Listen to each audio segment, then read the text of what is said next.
φωτοβολταϊκά στην Ελλάδα, το χάος, η ανομία της φύσης του Έλληνα, η ανομία του ίδιου του κράτους και των συμφερόντων, θα έλεγα επίσης.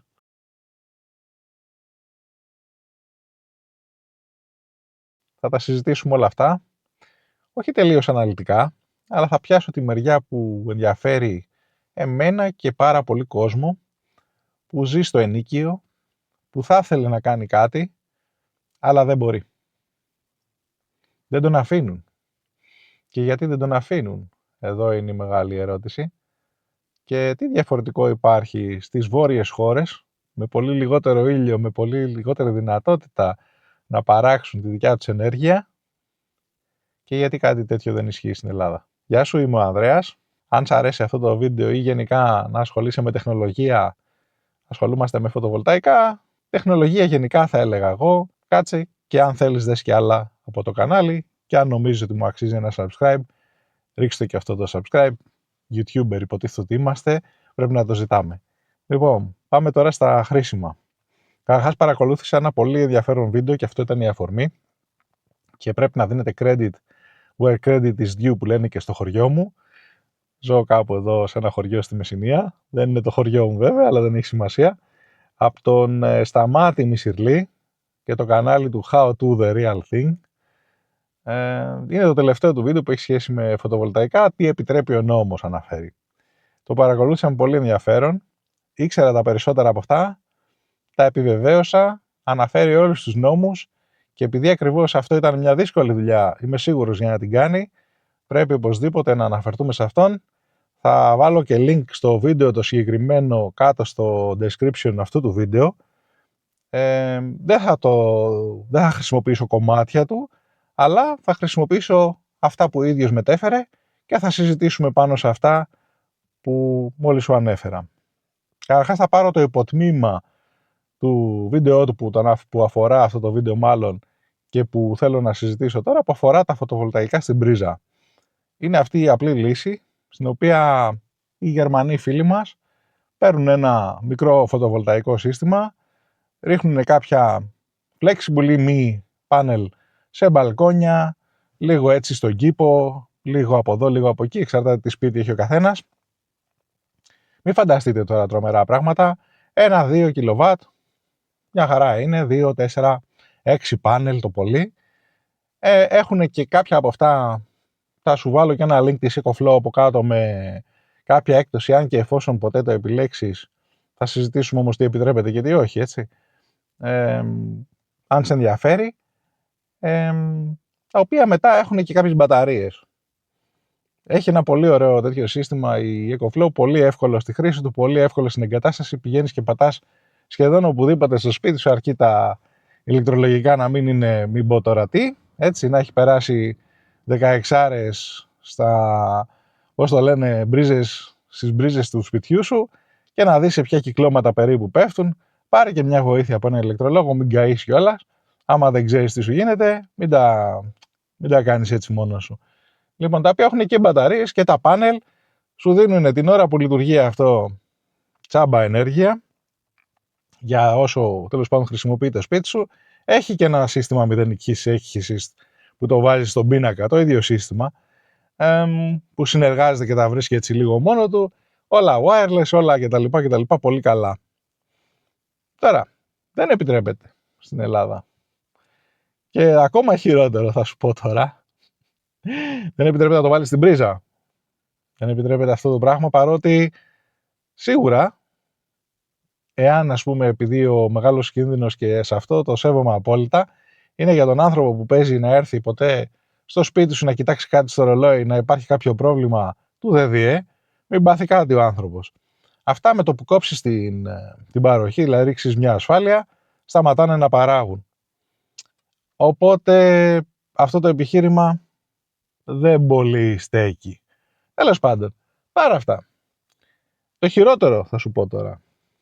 Βγήκε η κυρία Φοντεν Λάιεν, και σε πάω σε λίγο άλλο θέμα και θα επανέλθω. Τώρα, προχθές πότε ήταν, πριν από 5-6 μέρες, θα εξαρτάται πότε θα δεις εσύ το βίντεο, γύρω στις 13 του μήνα νομίζω, με αφορμή όλα αυτά που συνέβησαν στον κόλπο, αυτά που συμβαίνουν ίσως ακόμα, που θα συμβούν ακόμα στο μέλλον.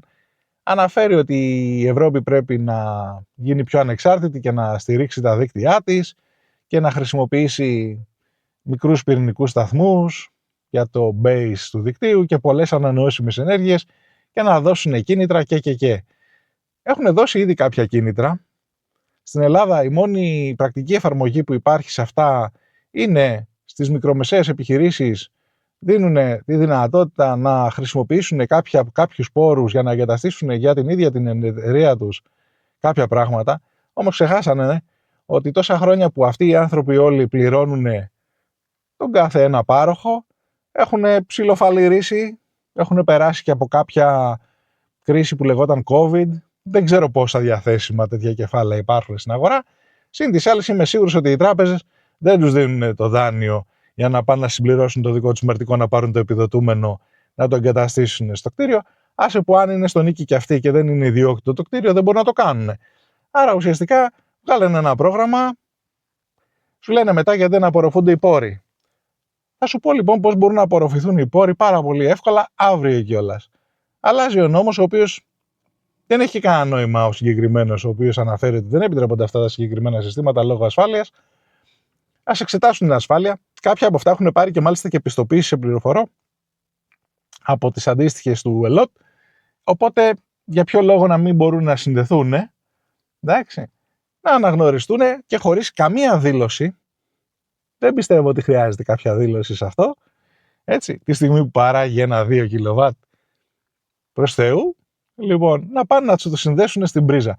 Πρώτα απ' όλα θα υποστηρίξουν το δίκτυο, εγώ θα σου πω. Αλλά έστω ότι αυτό δεν θέλουν να το κάνουν. Παρότι το ελέγχουν με τη συχνότητα. Αλλάζουν, άμα αλλάξουν λίγο τη συχνότητα, την ανεβάσουν λιγάκι ή την κατεβάσουν λιγάκι, και αυτά τα συστήματα πάλι σταματάνε να παράγουν ενέργεια. Αυτά που μπαίνουν στην πρίζα, σου ξαναλέω, έτσι. Είναι τελείως αυτόματα και η παραμετροποίηση αυτή μάλιστα μπορεί να δηλωθεί από τον ίδιο τον DDA, δηλαδή τον πάροχο του συστήματος, όπως ήδη έχει κάνει, και κάποιοι έχουν προφίλ για αυτή τη συγκεκριμένη χρήση στην Ελλάδα. Αλλά θέλουν τη δήλωση, θέλουν το πιστοποιητικό του ηλεκτρολόγου κτλ. Ας γίνει και αυτό, ας γίνει και με πιστοποιητικό, ό,τι θέλουν, αλλά ας τα αφήσουν. Και πώς θα χρησιμοποιηθούν οι πόροι? Οι καλοί μας οι Γερμανοί έχουν μείον 20% φόρο. Και 20% γιατί εκεί ο ΦΠΑ τους είναι 20% για τα συγκεκριμένα. Στην Ελλάδα ο αντίστοιχος ΦΠΑ είναι 24%. Άρα πολύ απλά βγάζεις το ΦΠΑ, κάνεις αυτά τα είδη άνευ ΦΠΑ, μία γραμμή σε ένα νόμο είναι, μια λομολογία, μια απόφαση πιθανότατα μπορεί να είναι κιόλας υπουργού, χρούτς, αύριο όλα αυτά τα είδη είναι 24% φτηνότερα, έχει κίνητρο ο κόσμος να πάει να τα χρησιμοποιήσει, βάζει 1 κιλοβάτ ο καθένας στο σπίτι του, μείον 1 κιλοβάτ την ώρα. Για πόσους μήνες έχουμε ήλιο στην Ελλάδα, πόσες μέρες? 300? Πόσες ώρες? Μέσο όρο 6 κιλοβατόρες την ημέρα στον καθένα, με ένα σύστημα το οποίο κοστίζει κάποια αστεία λεφτά. Υπάρχουν λύσεις, αρκεί κάποιος να θέλει να τις δώσει στον κόσμο. Συγγνώμη που μιλάω έτσι και χαμογελώ από μόνος μου την ώρα που τα λέω, αλλά νομίζω ότι όλοι ξέρουμε γιατί τελικά δεν επιτρέπονται αυτά τα συστήματα στην Ελλάδα. Ξέρετε για ποιους μιλάω, σε ποιους αναφέρομαι. Δεν χρειάζεται να τα λέμε. Αυτή είναι η άποψή μου. Ευχαριστώ και πάλι το Σταμάτη Μισηρλή για το υπέροχο βίντεο που έφτιαξε. Δες το, παρακολούθησέ το κιόλας. Ρίξτε του και ένα ωραίο subscribe και like στο βίντεο του, γιατί αξίζουν τέτοιες δουλειές. Έχει αυτή τη στιγμή που μιλάμε 11.000 views. Θα έπρεπε να έχει ακόμα περισσότερα, εγώ πιστεύω, το συγκεκριμένο βίντεο. Μπράβο του, είναι ένα evergreen content, όπως ελπίζω και αυτό. Πάρ' το σαν αναφορά, δεν επιτρέπονται επίσημα, αλλά όλοι μαζί μπορούμε να πιέσουμε να επιτραπούν και, όπως λέει και η κυρία Φόντεν Λάιν της Ευρωπαϊκής μας Ένωσης, να χρησιμοποιήσουμε ανανεώσιμες πηγές ενέργειας στη χώρα της Ευρώπης που πιθανότατα έχει τη μεγαλύτερη απόδοση από όλες. Μέχρι το επόμενο βίντεο, είμαι ο Ανδρέας, είμαστε στο skynet.andreas. ρίξε ένα subscribe, ένα like. Πες μου και εσύ τη γνώμη σου από κάτω. Τι πιστεύεις ότι πρέπει να γίνει? Πρέπει να επιτραπούν τα συγκεκριμένα φωτοβολταϊκά στο μπαλκόνι ή στη στέγη κτλ. Έτσι εύκολα.